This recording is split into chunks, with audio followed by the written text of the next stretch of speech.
నమస్తే, welcome to our channel. నేను మిషాలి. మాజీ సీఎం జగన్మోహన్ రెడ్డి ఎప్పుడు ప్రెస్ మీట్ పెట్టినా ఆలోచన లేకుండానే మాట్లాడుతూ ఉంటాడని వాళ్ళ పార్టీలోనే గుసగుసలు గట్టిగా వినిపిస్తున్నాయి. మరి ముఖ్యంగా వైసీపీ నేతల్లోనే ఈ మాటలు వినిపిస్తున్నాయి. అయితే ఇప్పుడు మెడికల్ కాలేజీ గురించి కూడా ఇప్పుడు వైసీపీ వాళ్ళందరూ జగన్మోహన్ రెడ్డితో సహా వీళ్ళు రాజకీయాలు చేస్తున్నారు, రాజకీయ కుట్రలు చేస్తున్నారని మనకు వస్తున్న సమాచారం. ఇది ఏ విధంగా ఇంకా ముందుకెళ్తుంది, ఇక ఏ విధంగా వీళ్ళు ముందుకి తీసుకెళ్తారు, ఇట్లా రాజకీయ కుట్రలు ఇలాంటి అంశాలు చర్చించే ముందు స్టూడియోలో ఉన్నారు పొలిటికల్ అనలిస్ట్ నోకరాజ నాయుడు గారు ఉన్నారు. వారిని అడిగే విషయాలను తెలుసుకునే ప్రయత్నం చేద్దాం. నమస్కారం సార్. నమస్కారం సార్. ఇప్పుడు జగన్మోహన్ రెడ్డి ఎప్పుడు ప్రెస్ మీట్ పెట్టినా ఆలోచన లేకుండానే మాట్లాడుతుంటారని వాళ్ళ పార్టీలోనే నేతల్లోనే గుసగుసలు గట్టిగా వినిపిస్తున్నాయి. అయితే జగన్మోహన్ రెడ్డి ఈ మెడికల్ కాలేజీల గురించి రాజకీయం చేస్తున్నారని, కుట్ర చేస్తున్నారని మనకు వస్తున్న సమాచారం. అసలు దీన్ని ఏ విధంగా చూడాలి? వాస్తవంగా ముందు పాయింట్ ఏంటంటే జగన్మోహన్ రెడ్డి ఆలోచన లేదు, నిజంగానే ఆలోచన లేదు, అంత తెలివి లేదు. వాస్తవంగా వాళ్ళ నాన్నగారు చనిపోయినటువంటి తరుణంలో ఒక యువకుడు పార్టీకి అండగా ఉన్నాడనే ఉద్దేశంతో, వాళ్ళ రాజకీయ పరిణితి చెందినటువంటి ఫ్యామిలీ అనే ఉద్దేశంతో జగన్మోహన్ రెడ్డిని ఆంధ్ర ప్రజలు గెలిపించారు. అంత తెలివితేటలు ఉన్న వ్యక్తి కాదు, అంత నాగరికత ఉన్న వ్యక్తి కాదు, అంత చదువుకున్న వ్యక్తి కాదు. ఏదో దొంగ డిగ్రీలు తప్ప ఆయన దగ్గర ఏ మ్యాటర్ లేదు. ఏదన్నా విషయం ఉన్న వ్యక్తి అయితే, రాజకీయ పరిజ్ఞానం తెలిసిన వ్యక్తి అయితే ఒకవేళ వెళ్ళిపోయి సంక్షేమ పథకాలను నమ్ముకుని పరిపాలన ఎవ్వడూ చేయడు. సంక్షేమ పథకాల వల్ల ఏదో కొంతమందికే ఉపయోగపడుతుంది తప్ప చాలామందికి దోచిపెట్టేశాడు వందల వేల కోట్లు. దాని ద్వారాగా ఆంధ్ర రాష్ట్రం అధపాతాళానికి వెళ్ళిపోయింది.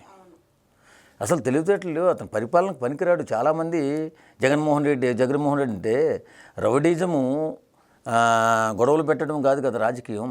రాజకీయం అంటే ప్రజాభివృద్ధి, ప్రజా పరిపాలన చేయగలగాల. అసలు సమాజంలో ఉన్న సమస్యలేంటి, వాటిని ఎలా పరిష్కరించాలి, ఇప్పుడున్నటువంటి సమస్య ఏంటి, రోజు రోజుకి ఎప్పటికప్పుడు డెవలప్ అవుతూ ఉంటుంది కంట్రీలు కానీ, దేశం కానీ, సమాజం కానీ. సమాజం డెవలప్ అవుతున్న తరుణంలో దానికి అనుగుణంగా డెవలప్ చేసే ఆలోచన ఉన్నవాడే నాయకుడు. అది గుర్తుపెట్టుకోవాలి. ఫస్ట్ ఎవడైనా గుర్తుపెట్టుకోవాల్సింది, మనం పరిణామక్రమంలో రోజు రోజుకి సమాజం డెవలప్ అవుతూ ఉంటుంది. ఆ డెవలప్ని దృష్టిలో పెట్టుకుని ముందు చూపు చూసి ఆ ముందు చూపుకి ఇక్కడ ఉన్నటువంటి ప్రజలకు ఎలా ఉపయోగపడుతుంది అనే ఆలోచన ఉంటేనే వాడు నాయకుడు.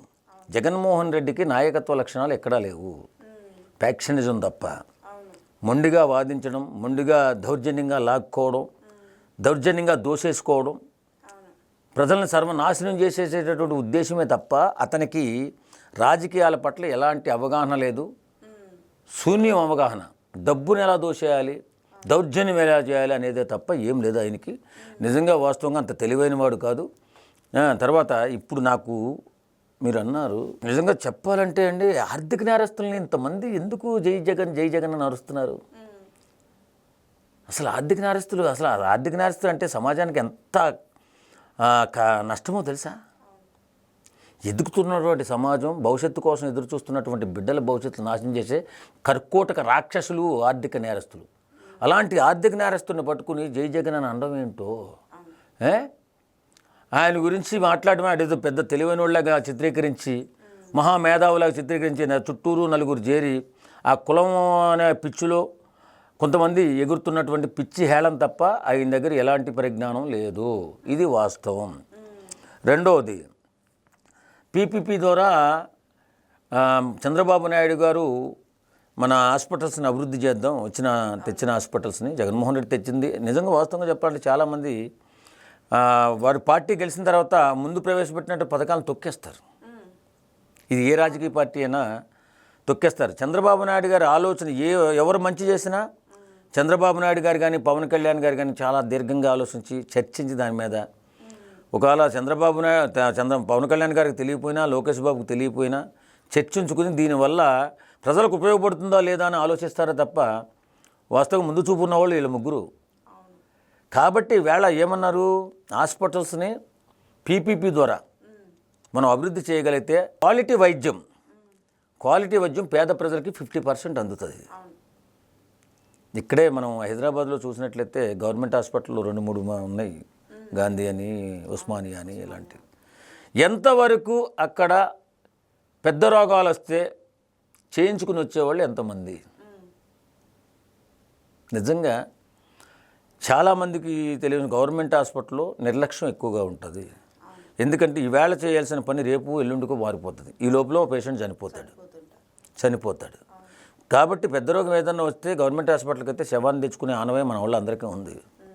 కాబట్టి భయపడి గవర్నమెంట్ హాస్పిటల్ కాదు, ప్రభుత్వ భాగస్వామ్యంతో మనం హాస్పిటల్ నిర్మించుకున్నట్లయితే అనతి కాలంలో, అంటే తక్కువ నెలలలోనే గవర్నమెంట్ కాలేజీలు పూర్తవడమే కాకుండా 50% పేదలకు వైద్యం, అద్భుతమైన వైద్యం అంది పేదలకు భరోసాగా నిలబడి ప్రాణాలు నిలబెడతాయన్న ఆలోచనతో చంద్రబాబు నాయుడు గారు, పవన్ కళ్యాణ్ గారు, లోకేష్ గారు ఆలోచించినటువంటి విధానం చాలా అద్భుతమైన విధానం.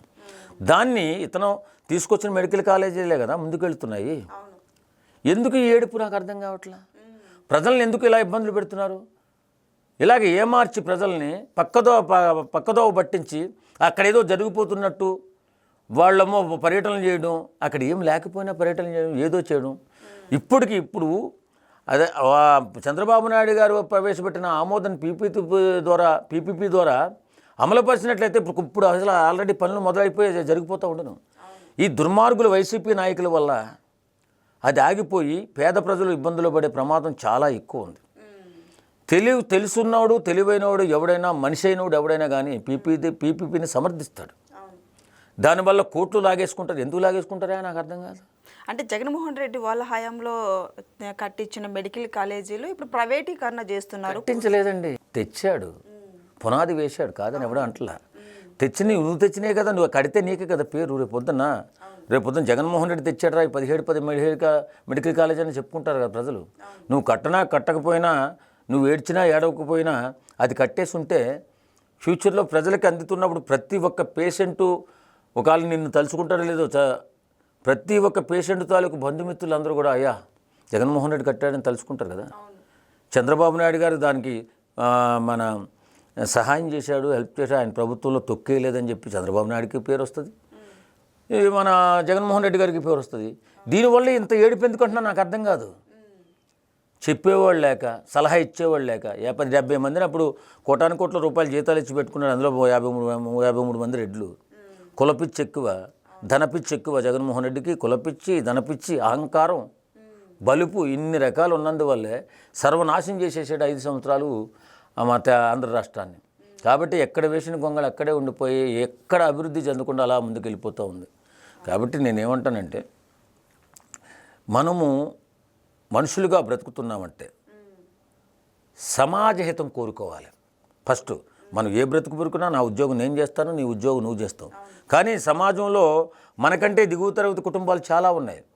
వారికి ఏ రకంగా ఉపయోగపడాలన్న ఆలోచన చేయాలి. మన బతుకు మనం బతుకుతున్నాం, మన తిండి మనం తింటున్నాం, మనం వెళ్ళి మన బాత్రూమ్కి మనం వెళ్ళినా సమాజ హితం కోసం మనకంటే దిగువ స్థాయిలో ఉన్నటువంటి వర్గాల వారిని కాపాడుకుంటూ ముందుకు వస్తే సమాజం బాగుపడుతుంది. అది నేర్చుకోవాలి ఎవడైనా.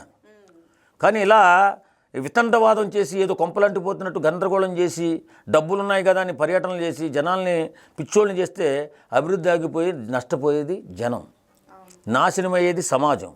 కాబట్టి ఈ జగన్మోహన్ రెడ్డి అనేటటువంటి ఈ తెలుగు తక్కువ రాజకీయ నాయకుడిని మాత్రం సమాజంలో తిరగనివ్వడమే తప్పు, ఇంకా రాజకీయాలలో రానివ్వడం అసలే తప్పు. కాబట్టి అలాంటి వ్యక్తి రాజకీయాల్లో ఉండకుండా చూసుకునే బాధ్యత ప్రజలపైనే ఉంది. సార్, ఇప్పుడు వాళ్ళ పార్టీ నేతలు అనుకున్నట్టు ఆవేశం ఎక్కువ, మాటలు తక్కువ అన్నట్టు జగన్మోహన్ రెడ్డికి ఇప్పుడు ప్రజల్లోకి వెళ్తున్నాడు. ప్రైవేటీకరణ చేస్తున్న మెడికల్ కాలేజ్ గురించి నేను ప్రజల్లోకి వెళ్ళి తెలుసుకుంటాను, నిరసన కార్యక్రమం చేస్తున్నారు. ఇప్పుడు దీన్ని ఏ విధంగా చూడాలి అసలు? ఇప్పుడు మారుమూల పల్లెటూరులో కూడా చదువుకుంటున్నారు అందరూ కూడా, విజ్ఞానం ఉంది అందరికీ. ఏం చేస్తే మనకి సమాజానికి మంచి జరుగుతుంది ప్రతి ఒక్కడూ ఆలోచిస్తాడు. ఏం ఆలోచన లేదా? ఎందుకు ఆలోచించరు? వాస్తవంగా జరుగుతున్నది అన్యాయమా న్యాయమా? ఒకవేళ మనం ఆలోచించలేదు, మనకేదో పని ఉంది, టీవీలలోనో సోషల్ మీడియాలో వచ్చేస్తుందిగా, వచ్చినప్పుడు అప్పుడన్నా ఆలోచిస్తారు కదా, చూసినప్పుడన్నా. ఈ తెలుగు తక్కువ పనులు చేయకుండా ప్రజలకు ఉపయోగపడే పని ఏదన్నా జగన్మోహన్ రెడ్డి చేస్తే బాగుంటుంది. ఈ కోటి సంతకాలు, ఈ కాటి సంతకాలు అంటే కోటి సంతకాలు సేకరించి ప్రజల్ని కాటికి పంపుతాడా ఇతను? అంటే ఈ మెడికల్ కాలేజ్ పూర్తి అవ్వకుండా ఎవరికి మనోళ్ళు ఎవరు కూడా డాక్టర్లు అవ్వకుండా పేషెంట్లు కాపాడుకోలేకుండా చేసి రాష్ట్రాన్ని శ్మశానం చేస్తాడా? ఇలాంటి తెలుగు తక్కువ పని చేస్తే ఇప్పుడు 11 వచ్చాయి, తర్వాత ఒక్కడు కూడా రాదు. జగన్మోహన్ రెడ్డి గుర్తించుకోవాల్సింది ఏంటంటే, ఈ ప్రజలు ఎవరైనా ఏ రాజకీయ ఎక్కడైనా అన్యాయం చేస్తే చూస్తూ ఊరుకోలేదు కాబట్టి నీకు 11 సీట్లు వచ్చాయి. అది ఏ పార్టీకైనా వర్తిస్తుంది, అది గుర్తుపెట్టుకో. అటు తెలుగుదేశానికైనా, జనసేనకైనా, కాంగ్రెస్కైనా, వైఎస్ఆర్సీపీ కాంగ్రెస్కైనా. కాబట్టి ఒళ్ళు దగ్గర పెట్టుకుని పరిపాలన చేస్తేనే ఇప్పుడున్న పరిస్థితుల్లో ఎవడైనా మనుగడ సాగించగలడు. లేదు నేనేదో మోనార్క్ని, నేనేదో ఫ్యాక్షనిస్ట్ని అనుకుంటే ఇగో 11 సీట్లు ఎలా వచ్చి అలాగే తొక్కి నారదీసి నేల మీద కూర్చోబెడతారు. Thank you sir.